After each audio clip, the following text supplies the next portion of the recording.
ಚಳಿಗಾಲ ಬಂತು ಅಂದ್ರೆ ಕೆಲವೊಂದು ಹಣ್ಣು ತರಕಾರಿಗಳಿಗೆ ಬೇಡಿಕೆ ಜಾಸ್ತಿ ಆಗುತ್ತೆ. ಅರೆ, ಚಳಿಗಾಲಕ್ಕೂ ಹಣ್ಣುಗಳಿಗೂ ಏನು ಸಂಬಂಧ ಅಂತೀರಾ? ಹಾಗಿದ್ರೆ ಚಳಿಯಲ್ಲಿ ನಮ್ಮ ಜೊತೆಯಲ್ಲಿ ಈ ರಿಪೋರ್ಟ್ ನೋಡಿ.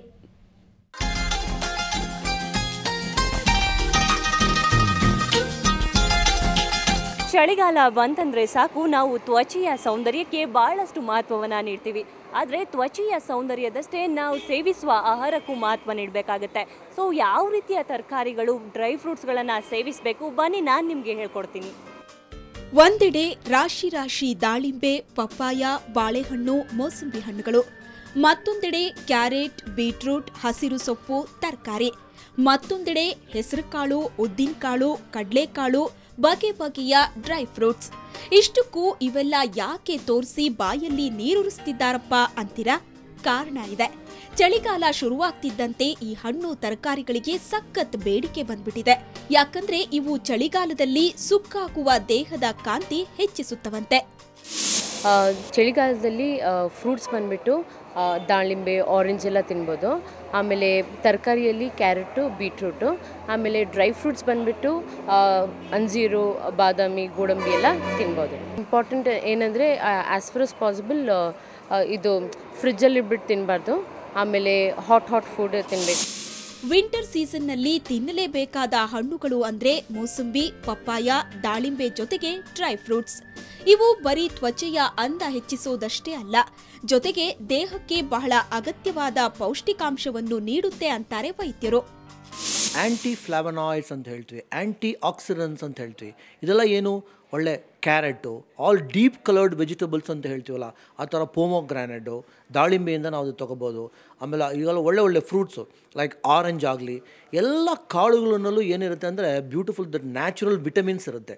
ಈ ವಿಟಮಿನ್ಸ್ ಇತ್ತು ಅಂದರೆ ಚರ್ಮಿಗೆ ಒಳ್ಳೆ ಆರೋಗ್ಯ. ಚಳಿಯಲ್ಲಿ ಜೊತೆಯಾಗೋ ಈ ಹಣ್ಣು ತರಕಾರಿಗಳನ್ನ ನಿಮ್ಮ ನಿತ್ಯ ಆಹಾರದಲ್ಲಿ ಜೊತೆಯಾಗಿಸೋದನ್ನ ಮರಿಬೇಡಿ. Be happy, be healthy.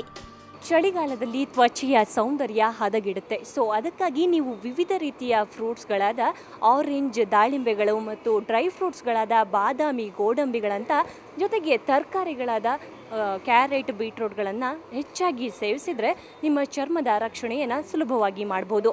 ಬೆಂಗಳೂರಿನಿಂದ ಕ್ಯಾಮ್ರಾಮನ್ ವಿಷ್ಣು ಜೊತೆ ಅಂಚನ್ ಗೀತಾ, ಸುವರ್ಣ ನ್ಯೂಸ್. ಟಿವಿಎಸ್ ಮೋಟಾರ್ ಕಂಪನಿಯ ನೂತನ ಶೈಲಿಯ motor bike TVS Phoenix 125cc ಇವತ್ತು ಮಾರುಕಟ್ಟೆಗೆ ಬಿಡುಗಡೆಗೊಂಡಿದೆ. ನಗರದ ಖಾಸಗಿ ಹೋಟೆಲ್ನಲ್ಲಿ ಟಿವಿಎಸ್ ಮೋಟಾರ್ ಕಂಪನಿ ಮಾರುಕಟ್ಟೆ ವಿಭಾಗದ ಅಧ್ಯಕ್ಷ ಎಚ್.ಎಸ್. ಗೋವಿಂಡಿ ಬೈಕ್ ಅನ್ನ ಬಿಡುಗಡೆ ಮಾಡಿದ್ರು. ವಿಶೇಷ ಅಂದ್ರೆ ನೂತನ ಬೈಕ್ನಲ್ಲಿ ಪರಿಸರ ಮಾಲಿನ್ಯ ರಹಿತ 125cc ಎಕೋ ಟ್ರಸ್ಟ್ ಎಂಜಿನ್ ಅಳವಡಿಸಲಾಗಿದ್ದು 60ಕ್ಕೂ ಹೆಚ್ಚು ಮೈಲೇಜ್ ನೀಡುತ್ತೆ.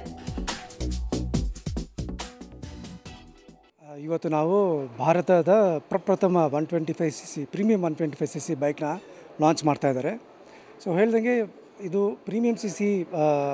ಪ್ರೀಮಿಯಂ ಅಂಶ ಏನು ಅಂದರೆ ಇದರಲ್ಲಿ ಇವತ್ತಿನ ಜನ ಕಸ್ಟಮರ್ಸು ಪ್ರತಿಯೊಂದು ವಸ್ತು ತಗೊಳ್ಳುವಾಗ ಅದರಲ್ಲಿ ಕಂಪೇರ್ ಟು ಬೇರೆ ಒಂದು ವಸ್ತುಗೆ, ಅದೇ ಒಂದು ವಸ್ತುಗೆ ಹೋಲಿಸಿದ್ರೆ ಇದರಲ್ಲಿ ನನಗೆ ಒಂದು ಅಡಿಷ್ನಲ್ ಫೀಚರ್ಸ್ ಏನು ಸಿಗುತ್ತೆ ಅಂತ ಅದೇ ಕಸ್ಟಮರ್ಸ್ ನಾರ್ಮಲಿ ನೋಡ್ತಾರೆ. ಸೊ ಆ ಥರ ಅದರಿಂದ ನಾವು ಇದನ್ನು ಫಸ್ಟ್ ಪ್ರೀಮಿಯಂ 120. ಸಿಲಿಕಾನ್ ಸಿಟಿಗೆ ಇವತ್ತು ಬಾಲಿವುಡ್ ಕಿಲಾಡಿ ಬಂದಿದ್ರು. ನಟ ಅಕ್ಷಯ್ ಕುಮಾರ್ ತಮ್ಮ ಕಿಲಾಡಿ 786 ಚಿತ್ರದ ಪ್ರಮೋಷನ್ಗಾಗಿ ನಗರದ ರಾಯಲ್ ಮೀನಾಕ್ಷಿ ಮಾಲ್ಗೆ ಆಗಮಿಸಿದ್ರು. ಅಕ್ಷಯ್ಗೆ ಹೀರೋಯಿನ್ ಆಸಿನ್ ಕೂಡ ಸಾಥ್ ನೀಡಿದ್ರು. ಇದೇ 7ರಂದು ಸಿನಿಮಾ ರಿಲೀಸ್ ಆಗ್ತಿದೆ. ನಟ ಅಕ್ಷಯ್ನನ್ನ ನೋಡೋದಕ್ಕೆ ನೂರಾರು ಅಭಿಮಾನಿಗಳು ಮಾಲ್ಗೆ ಬಂದಿದ್ರು. ಈ ವೇಳೆ ನಟ ಅಕ್ಷಯ್ ಕುಮಾರ್ ತಮ್ಮ ಅಭಿಮಾನಿಗಳಿಗೆ ಸಿನಿಮಾದ ಆಡಿಯೋ ಸಿಡಿಗಳನ್ನ ವಿತರಿಸಿದ್ರು. ಅಷ್ಟೇ ಅಲ್ಲದೆ ಚಿತ್ರದ ಹಾಡಿಗೆ ಸ್ಟೆಪ್ಸ್ ಕೂಡ ಹಾಕಿದ್ರು. ಕೊನೆಗೆ ಮಿಸ್ಟರ್ ಕಿಲಾಡಿಗೆ ಮೈಸೂರು ಪೇಟ ಧರಿಸಿ ಅಭಿನಂದಿಸಲಾಯಿತು. I will stand here along with my heroine. And so out of all the lovely girls and men by the Indies Maka.